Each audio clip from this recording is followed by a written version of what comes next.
Hello everyone, আসসালামু আলাইকুম। অনেকদিন পরে একটা ব্লগ নিয়ে চলে আসছি। আমি কিন্তু অনেক অলস এবং আমার অলসতার কারণে আমার কোনো ব্লগ এডিট করা হয় না, প্লাস হচ্ছে আপলোডও দেওয়া হয় না।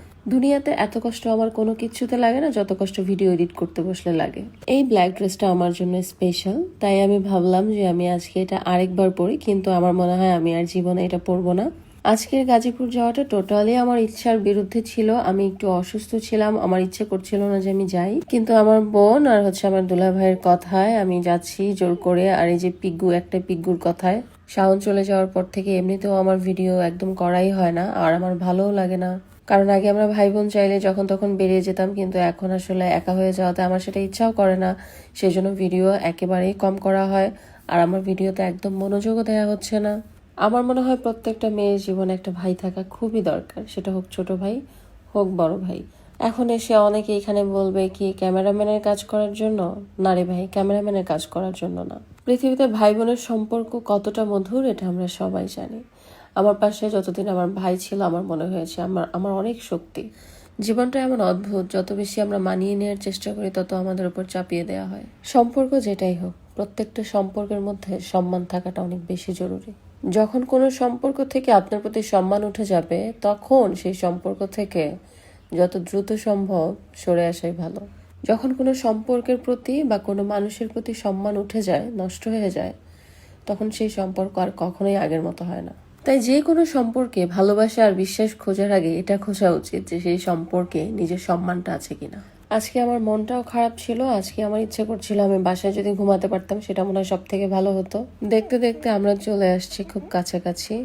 মন আর মুড খারাপ থাকলেও যখন এখানে আসার পরে দেখলাম যে না, সেই গান বাজনা নাচানাচি, তখন কিন্তু আমার মুড অটোমেটিক ভালো হয়ে গেছিল।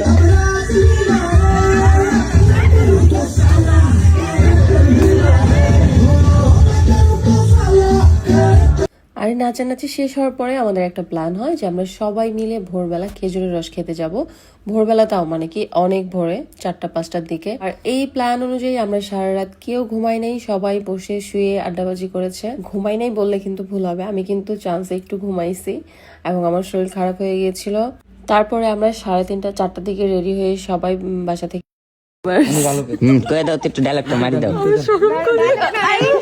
Hello channel, welcome to my guys. Hey guys.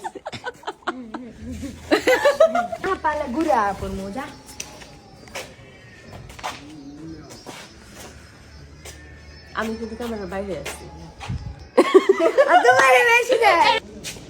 তোমার মতো গরিব পিপলস এগুলি বুঝবে না।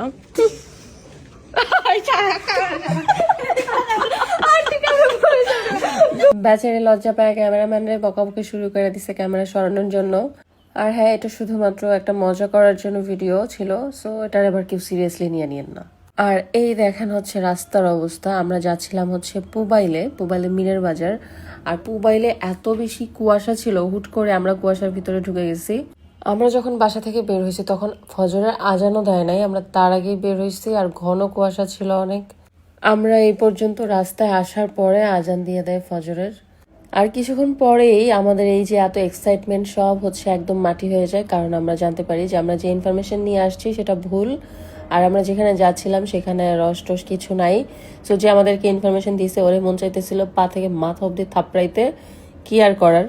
তারপরে হচ্ছে আমরা ওইখান থেকে আবার রিটার্ন করি, চিন্তা করি যে না আজকে আর হবে না।